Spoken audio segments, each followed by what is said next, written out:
सम्पूर्णलाई पनि स्वागत छ। हामीलाई एकजना साथीले चाहिँ मेरो घरमा एउटा बत्ती चाहिँ 3 ठाउँबाट बल्ने बनाएको रहेछ पहिला इलेक्ट्रिसियनले। अहिले मैले त्यसलाई धेरै प्रयास गरेँ तर त्यसलाई बनाउन सकिनँ।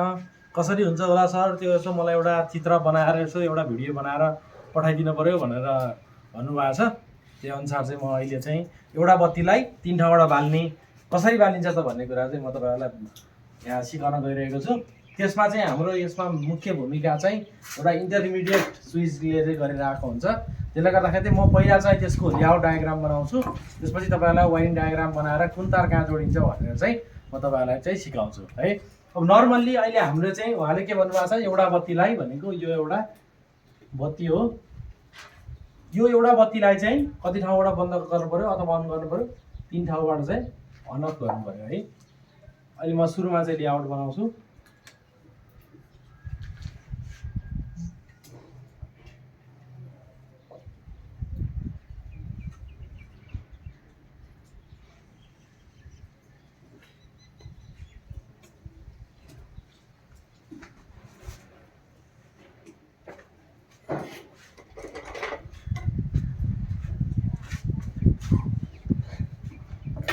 ल यो अहिले हामीले देखेको चाहिँ बत्ती हो, यो चाहिँ हाम्रो 3टा चाहिँ यो ठाउँ हो भनेको हामीले 3 ठाउँबाट कन्ट्रोल गर्ने भएको भएर यो चाहिँ अहिले हामीले बनाइराखेको चाहिँ के हो, 3टा चाहिँ ठाउँ हो।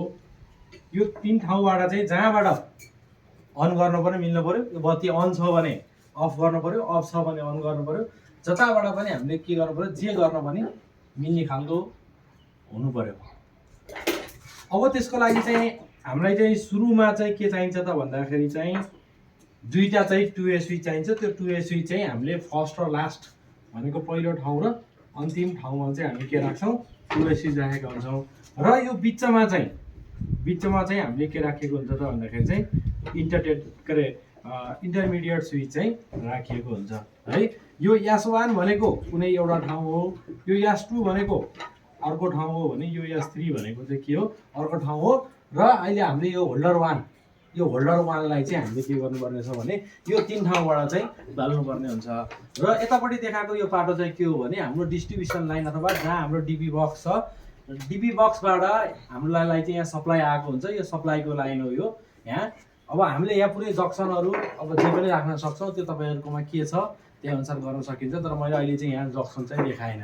र हाम्रो साथीले सोधेको क्वेसनमा पनि के थियो भने उहाँको पहिला कुनै घर बनाउने क्रममा कुनै एउटा इलेक्ट्रिसियनले के गरेछ त भन्दाखेरि यो एउटा बत्तीलाई चाहिँ यसरी नै यो ठाउँबाट यो 3 ठाउँबाट चाहिँ कन्ट्रोल गर्ने चाहिँ बनाइदिएको थियो अरे। तर अहिले चाहिँ त्यसमा समस्या आएपछि चाहिँ उहाँहरूले मेन्टेनेन्स गर्न सक्नु भएन है। यो अब यसले कसरी काम गर्छ र यो कुन तार कहाँ जान्छ भन्नलाई चाहिँ यो चाहिँ हामीले बाहिरी रूपमा देख्दाखेरि यस्तो देखियो। अब यसमा कतिवटा तार जोड्ने पोइन्ट छन्, कहाँ जोडिन्छ के गरिन्छ भन्ने कुरा चाहिँ म तपाईँहरूलाई यतापट्टि साइडमा चाहिँ बनाएर देखाउँछु। अब यसलाई हामी चाहिँ अब हाम्रो यो टेक्निकल भाषामा यसलाई वायरिङ डायग्राम पनि भनिन्छ। अब यो चाहिँ हाम्रो यो बल्ब भयो, उहाँको एउटा होल्डर थियो, होल्डर चाहिँ यहाँनिर छ भन्ने हामीले मानेको हो। उहाँको त अब धेरै टाढा टाढा हुनसक्छ।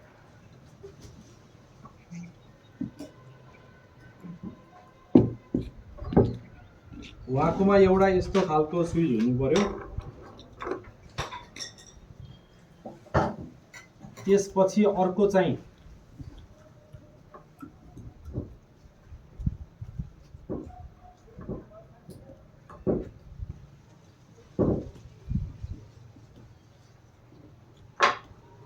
यस्तो खालको स्विच हुन्छ।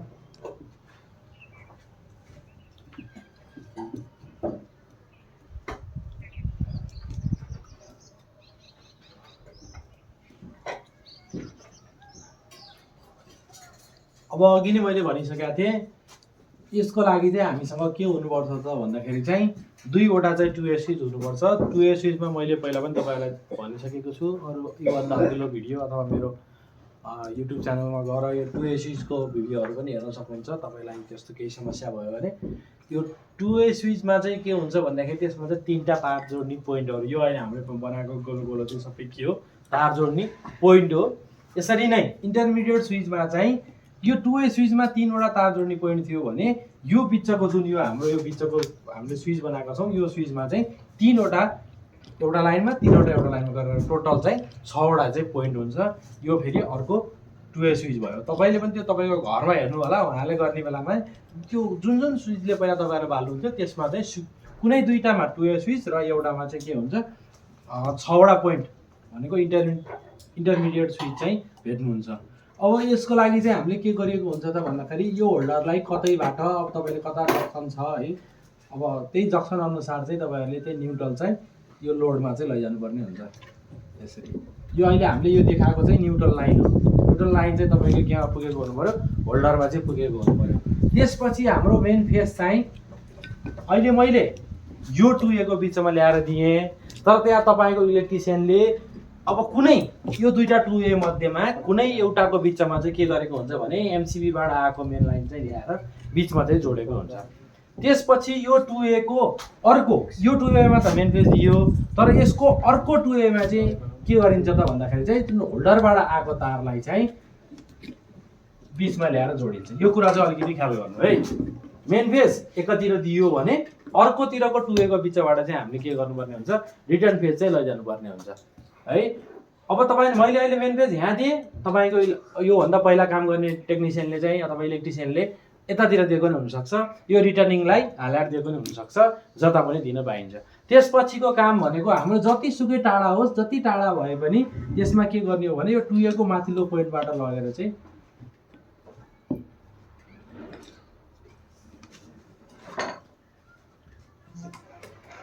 इन्टरमिडिएट स्विचको यो पोइन्टमा जोडेको हुन्छ है।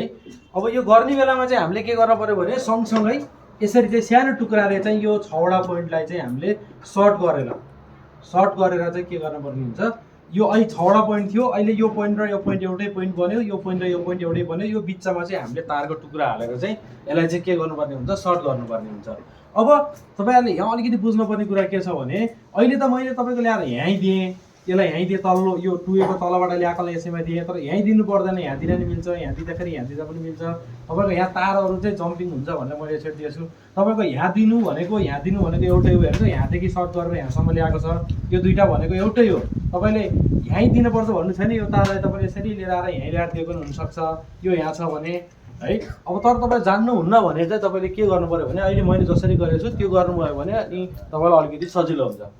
अब त्यसपछि हाम्रो जुन यो आयो, यो यहाँ सप्लाई आइसकेपछि चाहिँ यो दुईटा टर्मिनलले चाहिँ काम गरिसक्यो, यहाँको सप्लाई पनि यहाँ आइसक्यो, यहाँको सप्लाई पनि यहाँ आइसक्यो।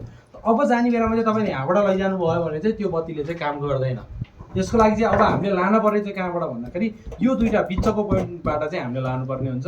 बिचको पोइन्टबाट लाँदाखेरि चाहिँ तपाईँले के गर्नु पऱ्यो, यसलाई चाहिँ यसरी यहाँबाट जोड्ने र यसलाई चाहिँ हामीले फेरि यसरी लगेर जति टाढा छ तपाईँको अब त्यहाँ तार त्यही अनुसार हिँडाउनु पर्ने हुन्छ, यहाँ ल्याएर चाहिँ जोड्नु पऱ्यो। अब यो दुईटामा किन खाली रह्यो, अब यो यसो गर्नुभयो भने तपाईँको बत्ती चाहिँ बल्छ है।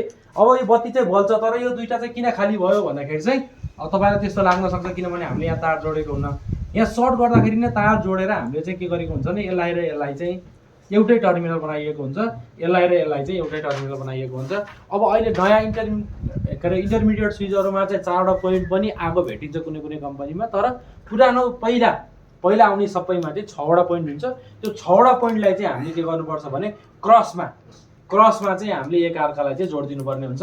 र यो अहिले मैले बनाएको चित्र अनुसार तपाईँहरूले जोड्नुभयो भने यो अवश्य बन्नेछ। अब यसमा पनि अझै केही तपाईँलाई डाउट भयो भने फेरि मलाई कमेन्ट गर्नु होला, फेरि म त्यसमा चाहिँ फेरि तपाईँहरूलाई योभन्दा अझै केही बुझाउने कोसिस चाहिँ गर्नेछु। अन्यथा तपाईँहरूको पहिला जुन जता जोडे पनि यही अनुसार क्रमिक रूपमा चाहिँ तपाईँहरूले जोड्नुभयो भने तपाईँहरूले अवश्य पनि त्यो एउटा बत्तीलाई चाहिँ 3 ठाउँबाट बाल्न चाहिँ सक्नुहुनेछ। हस्त, धन्यवाद।